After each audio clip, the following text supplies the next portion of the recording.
तो आए दास फिर से एक बार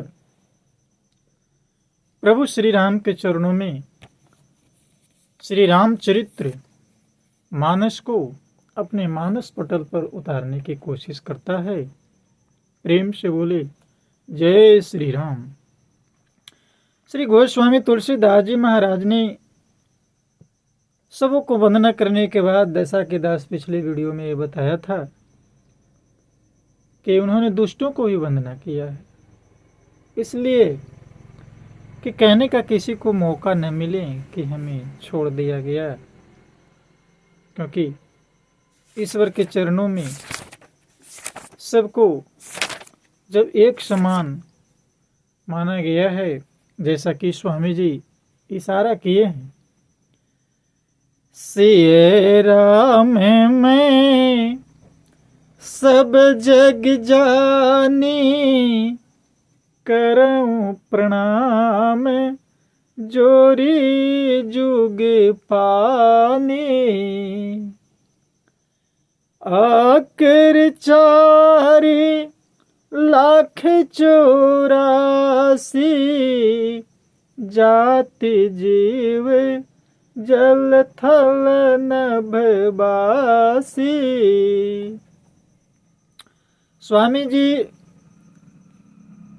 ये बताना चाह रहे हैं कि पूर्ण सृष्टि में 84 लाख जीव जंतुओं जो 4 भागों में बांटा गया है, स्वेदज, अंडज, उद्भिज और जरायुज जीव जल, पृथ्वी और आकाश में रहते हैं। इसमें जितने भी प्रकार के जीव जगत है, श्री सीता राम में जानकर मैं दोनों हाथ जोड़कर प्रणाम करता हूँ। कथा कहती है, चौपाई कहती है कि हमें सब में राम दिखना, सिए राम सब जग जानी।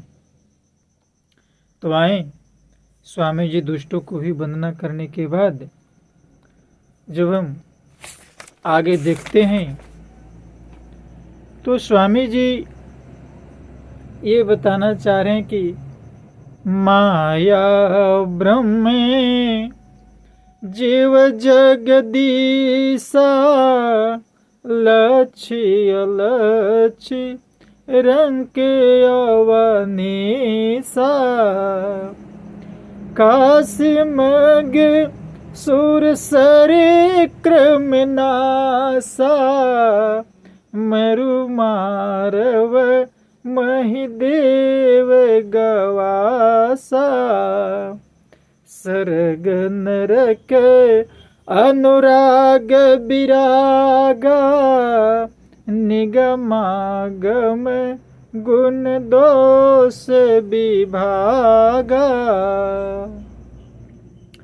जड़ चेतन गुण दोष में विश्व के निकरतार, संत हंस गुण गहहीं पै परिहरि बारी बिकार,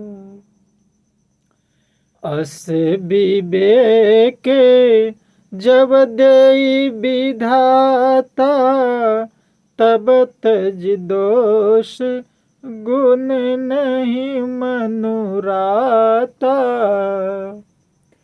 काल स्वभाव कर्म बरियाई, भलऊ प्रकृति बस चुकई भलाई, जो सुधारी हरिजन जी मिले ही, दलि सुख दोष विमल जसु देहि, खलौ करहि भल पाई सुसंगु, मिटई न मलिन स्वभाव अभंगु,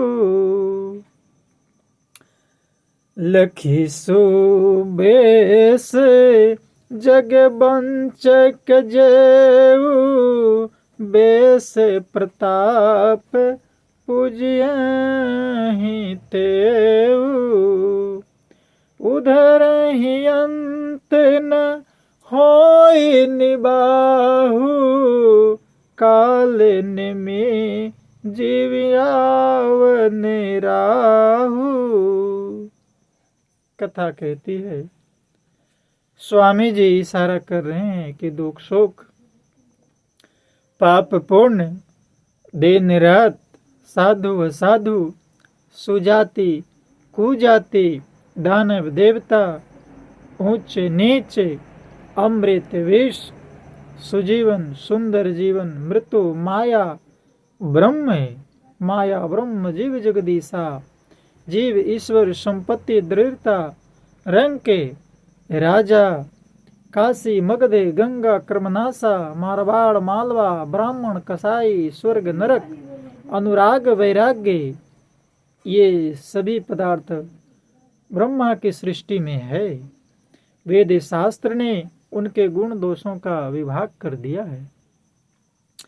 विधाता ने इस जड़ चेतन विश्व को गुण दोष में रचा है, किंतु संत रूपी हंस दोष रूपी जल को छोड़कर गुण रूपी दूध को ही ग्रहण करते हैं।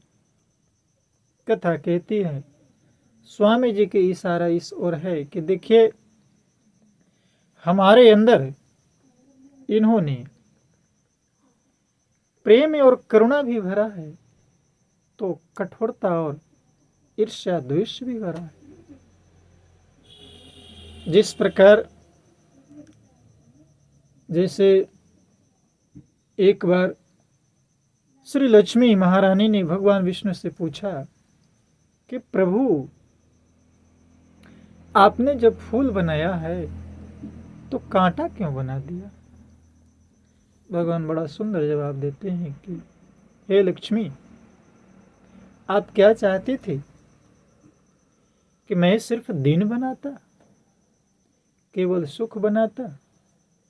यदि मैं दीन बनाकर छोड़ देता तो ये मनुष्य को रात का जो विचार आता है, रात की भावना, रात की समझ कैसे आती। सिर्फ फूल बनाकर हम छोड़ देते तो कांटा की भावना, कांटा के दर्द को कैसे महसूस करता मनुष्य। यानी बाबा जी कहते हैं कि हमारे अंदर प्रेम और करुणा, कठोरता और दुष्टता भी इस घट में भर के छोड़ दिया है। नदी में कीचड़ भी होते हैं जगह जगह पर और स्वच्छ जल भी होते हैं। जरूरत है जो ये माया हमको घेरे हुए है उससे निकल करके अब माया ब्रह्म जीव जगदीशा यानी माया के अंदर ही, ऐसे भी संत जन कहते हैं कि कण कण में भगवान है, कण कण में है बस रहा तेरा रूप अपार, और तीन निकाल है सत्य तो मिथ्या है संसार। स्वामी जी कहते हैं कि लखी सुबेश जगे बंचक जेऊ वेश प्रताप पूज यहीं तेऊ। यानी हम सत्संग करते हैं, कीर्तन करते हैं, ये मानस पढ़ते हैं, लेकिन पढ़ने के बाद भी श्री रामचरित मानस का जो राम का चरित्र है हम अपनी मानस पटल पर नहीं उतार पाते। आज देख रहे हैं संसार में ये श्री रामचरित मानस की अति आवश्यकता है। भाई भाई में बंटवारे हो रहे हैं, झगड़े हो रहे हैं। हमारे राम भी एक भाई थे, उन्होंने बंटवारा कहाँ किया। यदि बांटा भी है तो राम और भरत लक्ष्मण शत्रुघ्न जैसे भाइयों ने विपत्ति को बांटा है। बांटा भी है तो दुख दर्द को बांटा है, भ्रातृत्व को नहीं बांटा है। उन्होंने विपत्ति को बांटा, संपत्ति को नहीं बांटा। तो कथा कहती है कि हम अपने चरित्र में यदि राम के चरित्र को उतार लेते हैं तो उनके प्रताप से जगत पूजता है, परंतु एक न एक दिन वे सामने आ ही जाते हैं, अंत तक उनका कपट नहीं निभता। जैसे हम राम के चरित्र को, भ्रातृत्व को यदि मानस पटल पर नहीं उतारते हैं और पूरे श्री रामचरित मानस को दिन रात पढ़ते रहते हैं तो बाबा कहते हैं कि उधर ही हम पे न होई निबाहु, काले निमी जीवियावने राहु। यदि हम ऊपरी दिखावा करते हैं कि हम तो श्री रामचरितमानस पढ़ रहे हैं, तो हाल वही होती है जैसे कालनेमी रावण और राहु का हुआ था। तो हमें ऊपर से नहीं, जैसे दास एक और इशारा करना चाहेगा कि हम लोग खाना बनाते हैं तो जो खाना बनाने का बर्तन होता है उसको साफ किया जाता है, लेकिन साफ करने के क्रम में हमारा ध्यान ये रहता है कि बर्तन बाहर से कम ही साफ हो, कोई बात नहीं है, लेकिन अंदर साफ होना चाहिए।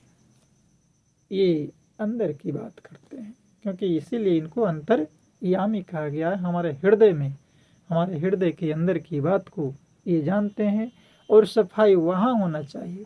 बाहरी वेशभूषा, खान पान, रहन सहन, इससे संसार को कोई लेना देना नहीं है। आंतरिक जो चीज़ें हैं, प्रभु परमात्मा चूँकि अंतर्यामी है, वो अंदर की बात को जानते हैं और अंदर के अनुसार ही वो मनुष्य को फल और ये कर्म का हिसाब किताब रखते हैं। तो श्री रामचरितमानस की कथा यही बताती है कि राम रूप में सिय राम मैं सब जग जानी, करऊं प्रणाम जोरी जुग पानी। हमें सब में राम समाया है, राम रूप में सबको देखना है। और राम का जो चरित्र है, जिन्होंने कभी बंटवारा नहीं किया, बस इसी बात को अदा से इशारा करना चाहता है कि ये मानुष के माध्यम से यदि कुछ भी भाई बहन दो चार शब्द दास को सुनने के बाद ये लगे कि हमें बांटना भी है, तो आपस में विपत्ति बांटे। ये राम का चरित्र हमें श्री रामचरितमानस से मिल रहा है, तो आज के परिप्रेक्ष्य में हमें इसे अति आवश्यक है। इसलिए कथा हम राम के चरणों में जोड़ने का एक माध्यम, इसे सुने और जीवन में ढालने का प्रयास करें। आज दास अपनी वाणी को इतना ही पर विराम देता है। जिन भाई बहनों को अच्छा लगे, राम जी के चरणों में अनुराग होगा, इन्हें प्रेम से सुनेंगे और दास को हौसला बढ़ाने की कोशिश करेंगे, ताकि राम कथा दिन दूनी रात चौगने आगे बढ़ता रहे। प्रेम और सत्कार से कहना, जय श्री राम।